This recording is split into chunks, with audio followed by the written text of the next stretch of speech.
আসসালামু আলাইকুম রহমতুল্লাহ আলহামদুলিল্লাহ ওয়াসসালাতু ওয়াসসালামু আলা রাসূলিল্লাহ। সুপ্রিয় ইউটিউবের বন্ধুরা, আশা করি আল্লাহর অশেষ মেহেরবানিতে আপনারা সকলে ভালো আছেন। আলহামদুলিল্লাহ, আমিও ভালো আছি। প্রতিদিনের ন্যায় আজকেও একটা ভিডিও নিয়ে আসলাম আপনাদের সম্মুখে, অনেক গুরুত্বপূর্ণ একটি ভিডিও। আজকের ভিডিওতে যে বিষয় নিয়ে কথা বলবো সেই বিষয়টি হলো ভালোবাসার মানুষকে বা প্রিয় মানুষকে কাছে পাওয়ার জন্য পান পড়া। খুবই পরীক্ষিত একটি আমল। এই পান পড়াটা পড়তে হবে যে আয়াত দিয়ে, ওই আয়াতটা আপনাদের বলে দেব। বিসমিল্লাহির রহমানির রহিম। কুল ইন কুনতুম তুহিব্বুনাল্লাহা ফাত্তাবিউনি ইউহিব্বুকুমুল্লাহু ওয়া ইয়াগফির লাকুম যুনুবাকুম আল্লাহু গফুরুর রহিম। এই যে আয়াতটা বললাম, এই আয়াতটা আপনি মুখস্থ করবেন। মুখস্থ করে এরপর কি করবেন, একটা পান নেবেন। একটা পান নেওয়ার পরে ওইটা ভালো করে ধৌত করবেন, বিসমিল্লাহর সহিত ধৌত করে।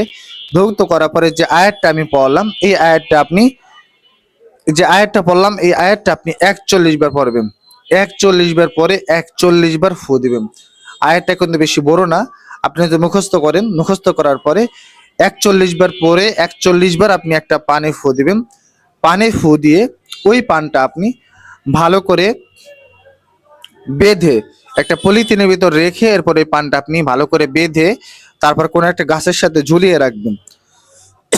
কোনো একটা গাছের সাথে ঝোলানোর পরে ওই পানটা যত পচতে থাকবে, মানে নষ্ট হতে থাকবে, ততটা ওই ছেলেটা আপনার দিকে বা ছেলে অথবা মেয়ে আপনার দিকে ফিরে আসতে বাধ্য হবে।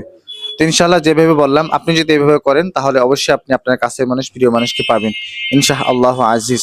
আপনাদের যদি প্রয়োজনীয় কোনো ভিডিও বা আপনাদের প্রয়োজনীয় কোনো দোয়া তাবিজ ইত্যাদি লাগে, তাহলে আপনারা অবশ্যই কমেন্ট বক্সে জানাবেন, না হলে ডিসক্রিপশনে আমার নাম্বার দেওয়া আছে, ওখান থেকে ডাইরেক্টলি আপনারা আমার সাথে যোগাযোগ করতে পারবেন।